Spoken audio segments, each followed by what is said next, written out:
오늘 우리에게 주신 하나님 말씀, 신약성경 마태복음 14장 22절에서 33절까지의 말씀을 한 절씩 교독합니다. 예수께서 즉시 제자들을 재촉하사 자기가 무리를 보내는 동안에 배를 타고 앞서 건너편으로 가게 하시고 무리를 보내신 후에 기도하러 따로 산에 올라가시니라. 주물매 거기 혼자 계시더니 배가 이미 육지에서 술이나 떠나서 바람이 거스름으로 물결로 말미암아 고난을 당하더라. 밤사경에 예수께서 바다 위로 걸어서 제자들에게 오시니 제자들이 그가 바다 위로 걸어오심을 보고 놀라 유령이라 하며 무서워하여 소리를 지르거늘 예수께서 즉시 이르시되 안심하라 나니 두려워 말라. 베드로가 대답하여 이르되 주여 만일 주님이시거든 나를 명하사 무리로 오라 하소서 하니 오라 하시니 베드로가 배에서 내려 무리로 걸어서 예수께로 가되 바람을 보고 무서워 빠져가는지라 소리질러 이르되 주여 나를 구원하소서 하니 예수께서 즉시 손을 내밀어 그를 붙잡으시며 이르시되 믿음이 작은 자여 왜 의심하였느냐 하시고 배와 함께 오름에 바람이 그치는지라 배에 있는 사람들이 예수께 절하며 이르되 진실로 하나님의 아들이로소이다 이다 하더라. 아멘. 이는 하나님 말씀입니다. 오늘은 예수님이 무리를 걸으신 이유가 무엇일까라는 제목으로 여러분과 말씀을 나누도록 하겠습니다. 여러분, 신학과 철학의 차이가 뭐라고 생각하십니까? 혹시 생각해 보신 적이 있으세요? 철학과 신학의 차이점. 제가 생각하는 답은 이렇습니다. 철학은 의심에서 시작하고 신학은 믿음에서 출발한다. 이것입니다. 하나의 학문은 의심, 하나의 학문은 믿음. 출발점이 다른 거예요. 그런데 제가 30년을 목사로 살면서 사실 지금도 신학과 철학 사이를 오고 갈 때가 많이 있습니다. 학문적으로 깊이가 있어서 그런 것이 아니라 의심과 믿음 사이를 방황할 때가 있다는 얘기. 저도 흔들리지 않는 믿음으로 살려고 애쓰지만 때로는 어떤 사건을 놓고 어떤 상황을 놓고 하나님이 정말로 우리를 사랑하시는가? 하나님이 정말 나를 사랑하시는가? 이런 의심이 들 때가 있다는 얘기예요.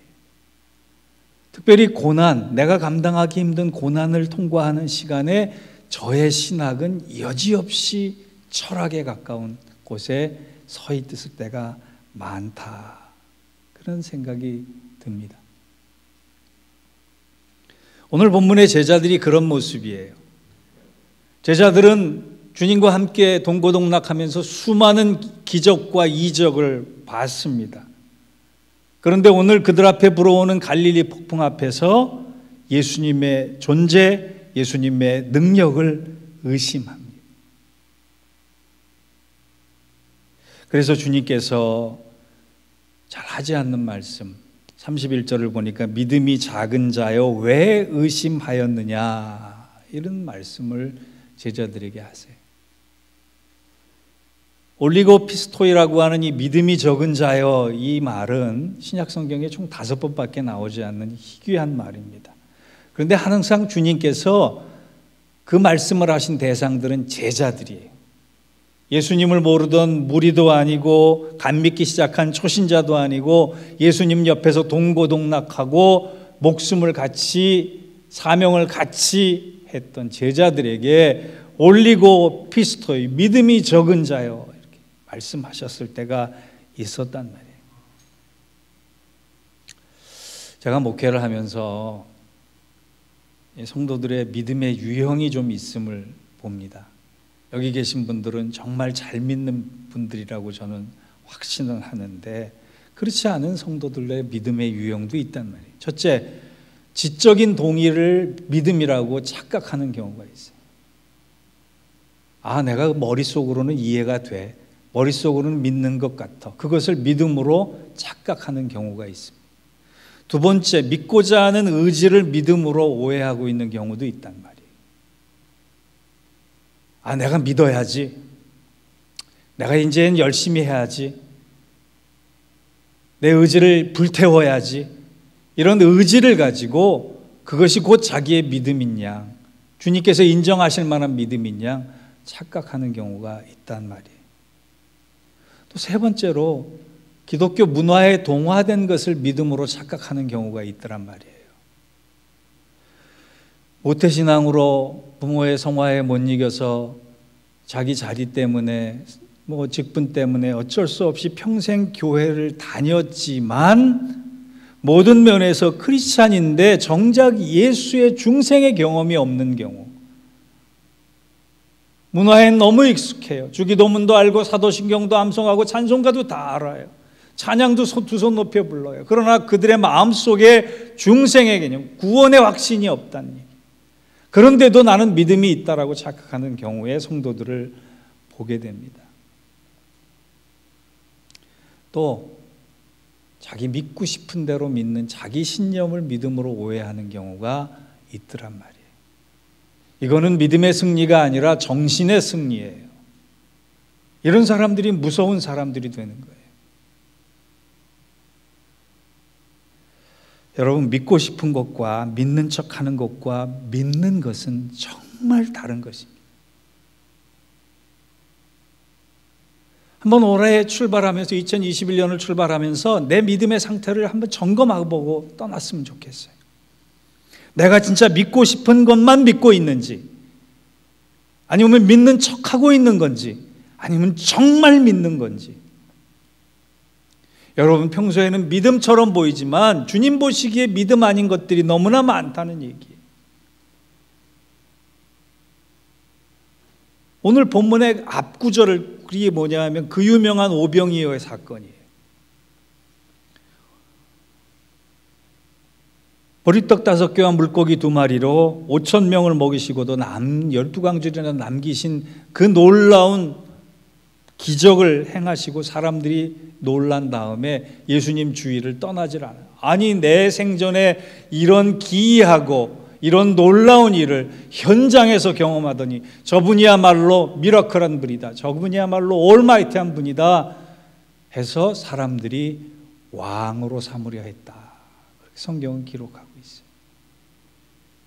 저분을 왕으로 모시면 우리가 배고프지 않고, 저분을 왕으로 모시면 우리가 로마로부터 탈출할 수 있고, 저분을 왕으로 삼으면 우리가 강대국이 될 수 있을 거다.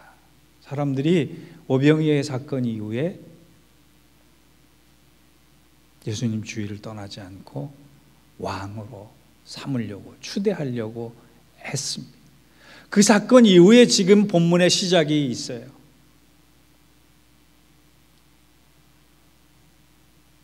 그래서 오늘 본문을 통해 우리가 진짜 믿음은 무엇인가, 믿음의 능력은 어떤 것인가, 그것을 먼저 살펴보아야 하겠다. 오늘 믿음의 첫 번째 본문의 교훈은 이것입니다. 먼저 주님은 거기 있는 가짜 믿음을 가지려고 한 사람들을 다 흩으셨다는 거예요. 22절을 보겠습니다. 예수께서 즉시 제자들을 재촉하사 자기가 무리를 보내는 동안에 배를 타고 앞서 건너편으로 가게 하시고, 지금 예수님 주위에 사람들이 모여들어도 시원치 않을 판에 예수님께서 억지로 떠밀어서 너희들 집에 가라 흩으셨다는 말이에요. 왜?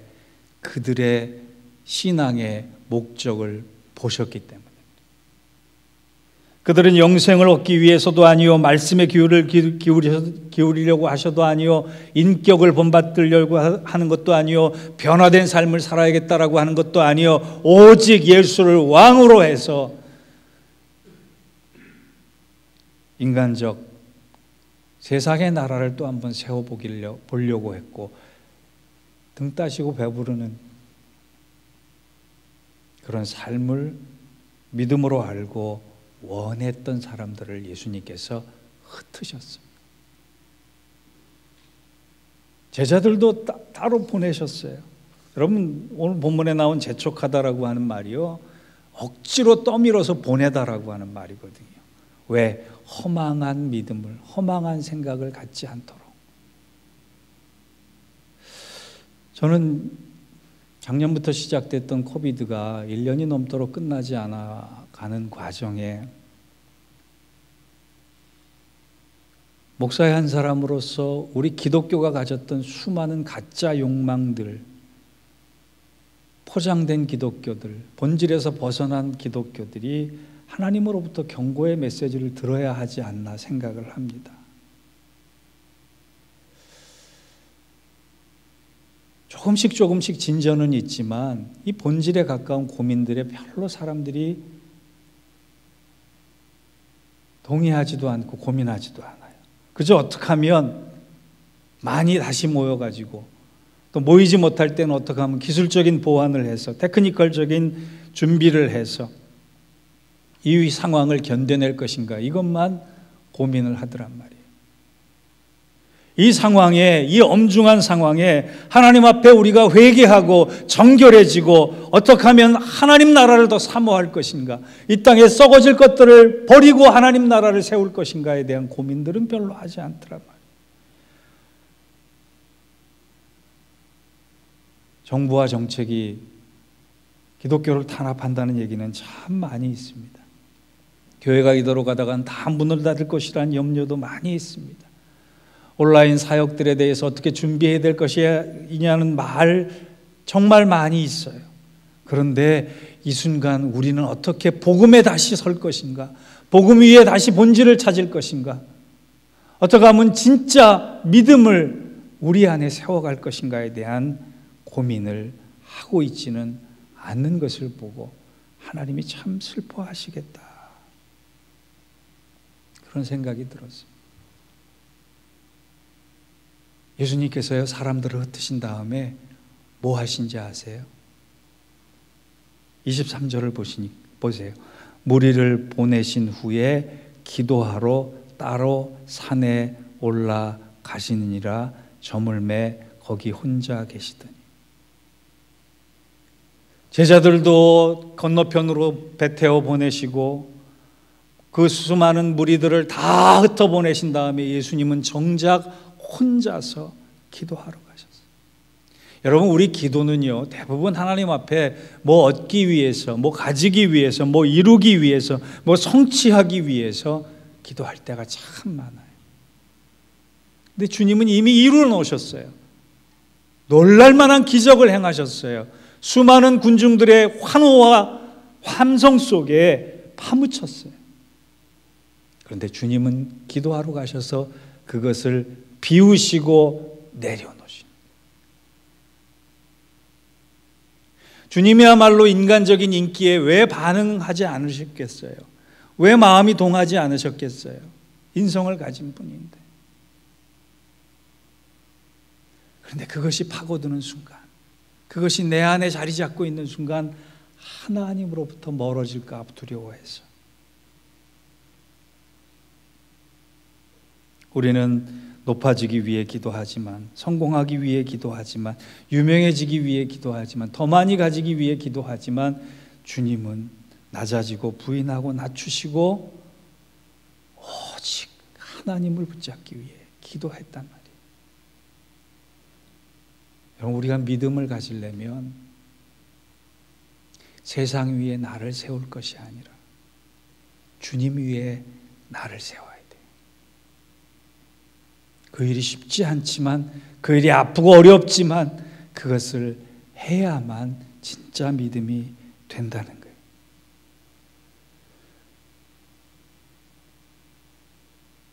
어떤 목사님이 신방을 가서 평소에 너무 교회에서 분란을 야기시키는 집사님 한 분에게 다짜고짜 이런 질문을 했다 그럽니다.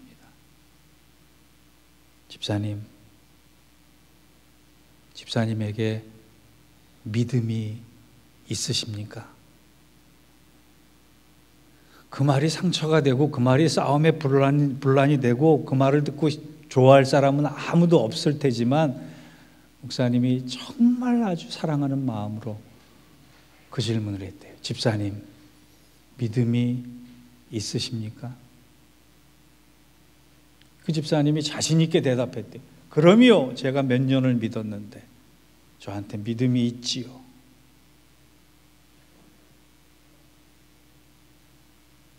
목사님이 한마디 더 했습니다.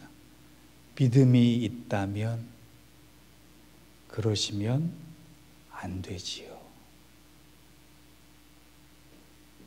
그러고 신방을 마쳤어요. 그런데 이 집사님의 귀에 계속 그 음성이 들리는 거예요. 믿음이 있다면 그러시면 안 되죠. 그게 하나님의 음성처럼 들렸다는 거예요. 그 음성이 귀에 떠나지 않고 마음속에 떠나지 않으면서 그의 삶이 달라지기 시작했습니다. 믿음이 있다면 그러시면 안 되죠. 여러분, 우리가 마지막 날에 주님께서 다시 오셔서 너희들의 믿음은 다 소용없다, 다 욕망덩어리다, 다 흩어져라 라고 하시는 말씀을 들으시겠습니까? 아니면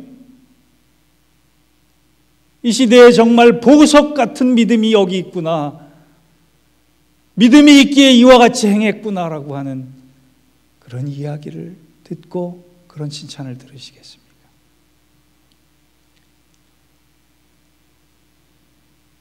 우리 송 집사님 아까 기도하셨지만 정말 믿기 어려운 시대예요.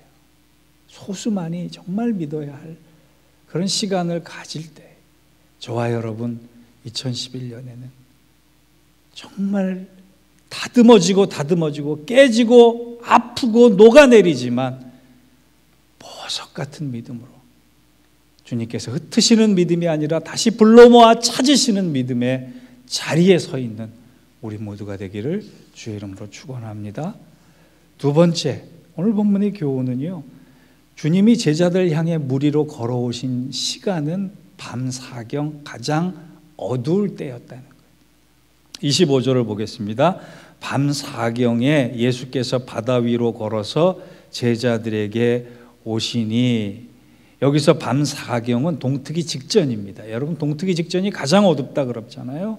그러니까 제자들은 배를 타고 가다가 건너편으로 가다가 바람을 맞아서 풍랑과 사투를 벌이는데 말 그대로 밤 사경에 이르도록 한 9시간, 10시간을 사경을 헤매는 그런 어려운 상황에 놓여 있었다는 거예요.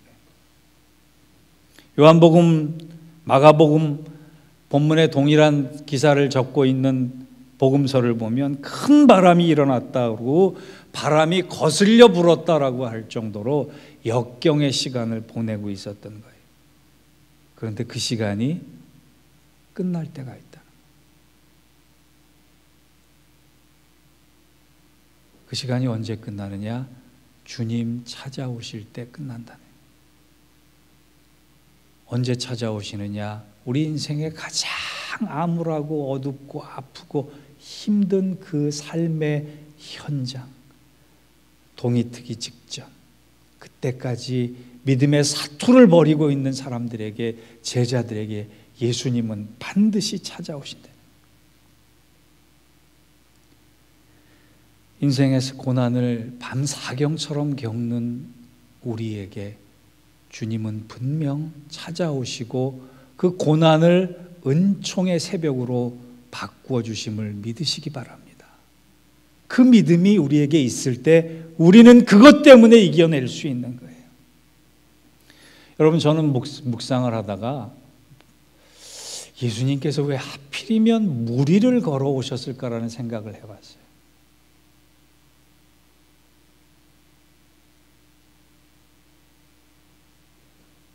헤엄쳐 오셨을 수도 있고 아주 노련한 모습으로 헤엄을 잘 쳐서 바람이 아무리 불어도 멀리 갈 수 있는 그 수영 실력을 자랑하셨을 수도 있고, 아니면 바람에 흔들리지 않는 큰 배를 타고 오셔서 제자들을 덜컥 구해 주셨을 법도 한데, 왜 하필 물 위를 걸으셨을까? 매직을 보여주시기 위해서? 초능력을 자랑하기 위해서? 아닙니다. 제가 내린 결론은요, 예수님이 우리를 만나러 오실 때에는 물 위, 바람에 풀럭이고 그 물 때문에 제자들이 두려워했던 파도, 그 파도를 발로 밟고 오신다는 거예요.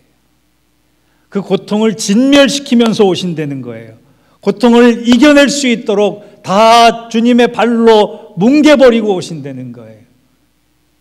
주님이 우리를 찾아오실 때는, 주님이 우리를 만나 주실 때는 이미 고통의 근원과 고통의 내용들은 다 사라지고 나서 없어질 그런 권세와 능력을 가지고 오신다는 겁니다. 여러분, 인생의 밤사경을 겪으시죠? 지금도 주님이 우리를 찾아오실 절호의 시간입니다. 우리가 믿음만 가지고 사투를 조금만 더 버텨내면서 이겨내면 주님이 우리를 만나십니다. 저는 얼마 전에 목사님들 줌 미팅을 하다가 교회 어려운 상황들을 다 이렇게 얘기를 듣고, 코비드가 교회를 정말 하나둘씩 잃어버리게 만드는구나라는 그런 생각을 했다가 문득 제가 이런 얘기를 했습니다. 목사님들, 우리 코비드 때문에 잃어버린 것만 생각하지 맙시다. 코비드 때문에 얻는 것이 있어야 됩니다. 다른 사람들이 다 코비드 때문에 잃어버리고 다 상실했고 다 없어졌다 얘기할 때 우리만이라도, 우리 목사들만이라도 코비드 때문에 얻은 것이 있다. 주님의 능력이요, 주님의 권세요, 주님께서 날 만나주시는 은혜요. 이런 얘기들을, 우리가 희망찬 얘기들을 복음으로 전하자. 여러분, 인생의 끝은요, 하나님의 시작인 줄 믿습니다. 우리가 다 밤사경 같은 그 어려운 때에 주님은 반드시 우리를 발로 그 고통의 근원을 밟고 뭉개시고 이겨내시면서 오셔서 우리를 만나 주실 것입니다. 그러므로 여러분, 믿음의 노력, 믿음의 의지, 믿음의 그 기도 잃지 마시고 조금만 더 버티시면 한량없는 은혜로 주님의 사랑이 우리 모두에게 임할 줄 믿습니다. 마지막 세 번째로요, 신앙생활은 시선의 싸움이라는 거예요. 풍랑을 볼 것이냐, 주님을 볼 것이냐, 이것은 우리의 몫이에요. 27절을 보시면 예수께서 즉시 일러 가라사대 안심하라, 내니 두려워 말라. 지금 베드로에게, 제자들에게 풍랑이 아주 거침없이 불어올라올 때 예수님께서 제일 먼저 해주시는 게 뭐냐면 풍랑아 잠잠하라 말씀하시고, 제자들을 향해서 풍랑이 잠잠해졌으니 안심하라 그렇게 말씀하시지 않으셨어요. 여전히 풍랑이 물일 듯 일어나고 있는 그 현장에서 주님이 먼저 하신 말씀은 풍랑과 상관없이 나니 안심하라, 두려워 말라라는. 여러분, 창세기부터 요한계시록까지 하나님의 명령이 참 많습니다. 이것저것 지켜야 할 것들, 지키라라고 하는 것들, 준수해야 될 것들의 내용들이 많이 있습니다. 그런데 하나님께서 제일 많이 하신 명령이 뭔지 아세요? 두려워 말라, 이 명령이에요. 그래서 여호수아에게 제일 먼저 하나님께서 뭐라고 말씀하십니까? 두려워하지 말라, 내가 너와 함께함이니라. 상황은 똑같아요. 분위기는 더 힘들어요. 모세가 죽고 나서 아무 소망이 보이지 않고 길이 보이지 않는 그 상황에 하나님께서 여호수아에게 첫 마디가 두려워하지 말라, 담대하라. 여러분, 어떤 문제가 생기면 주님 이 문제 해결해 주세요. 그 기도보다 먼저 주님 이 문제의 본질을 볼 수 있도록 제게 두려움을 제거해 주옵소서. 믿음의 권세를 주옵소서. 믿음의 능력을 먼저 채워 주옵소서. 그 기도가 먼저여야 돼요. 베드로를 보세요. 30절을 보니까 바람을 보고 무서워 빠져가는지라 소리질러 이르되 주여 나를 구원하소서. 베드로의 시선이 주님을 향해서 있다가 걸었는데 성경 역사상 최초로, 인류 역사상 최초로 무리를 걸은 사나이가 됐는데 그가 바람을 보는 순간에 여지없이 풍랑에 빠지고 말았다라고요. 여러분 잊지 마세요. 우리 신앙생활은 시선과의 싸움이에요. 내가 이것을 볼 것인가? 저것을 볼 것인가? 주님을 볼 것인가? 풍랑을 볼 것인가? 주님을 보고 주님만을 보고 주님께로 나아가려고 하는 사람에겐 베드로가 무리를 걸었듯이 오늘 놀라운 일이 결론으로 맺어집니다. 복음서를 읽어보시면 특이하게 그 기자들이 쓰는 단어가 있어요. 마가복음을 보면 즉시라는 단어가 참 많이 나옵니다. 이 마가가 급한 사람이라는 거예요. 근데 마태는요, 아주 계산적인 사람입니다. 이성적이고 논리적이고 차분한 사람이에요. 근데 오늘 본문 안에, 우리가 읽은 본문 안에 마태가 즉시라는 말을 3번이나 씁니다. 22절, 27절, 31절. 즉시 흩으시고 즉시 안심하라 말씀하시고 즉시 손 내밀어 주신다. 31절을 같이 읽겠습니다. 시작. 예수께서 즉시 손을 내밀어 그를 붙잡으시며 이르시되 믿음이 작은 자여 왜 의심하였느냐 하시고, 자, 예수님께서 어떻게 손을 내밀어 주셨다고요? 즉시 손을 내밀어. 이 즉시에 전에 일어났던 일은 베드로가 시선은 바다를 보고 바람을 보고 풍랑을 보는데 그의 입으로는 주여 나를 구원하소서 외칠 때 예수님께서 즉시 손을 내밀어 잡아주셨다. 우리가 믿음다운 믿음을 가지고 주님만을 바라볼 때 가장 어두운 그 순간에 하나님의 때가 되고 하나님의 방법으로 즉시 찾아오셔서 나에게 손 내밀어 주신다는 그 은혜의 새벽, 은총의 새벽을 우리 어두운 이 시대 속에서 경험하고 누릴 수 있어서 안심하라 내니 두려워 말라, 이 음성을 큰 소리로 들을 수 있는 사랑하는 성도, 우리 예인교회 권속들 되시기를 주의 이름으로 축원합니다. 기도하겠습니다. 하나님 아버지, 우리가 믿음이 참 작고 적어서 의심과 믿음 사이를 오갈 때가 얼마나 많은지 모릅니다. 그러나 이 시련을 통해서 우리가 단단한 믿음을 만들고 주님이 흩으시지 않고 불러서 인정하시는 믿음을 만들어 그 믿음을 가지고 인생의 밤사경을 살아갈 때 주님만을 바라보며 안심하라 내니 두려워 말라 넉넉히 풍랑을 이길 수 있어 영광의 보구까지 안전하게 걸어갈 수 있는 주님의 백성들 될 수 있도록 우리를 인도하여 주옵소서. 예수님의 이름으로 기도하옵나이다. 아멘.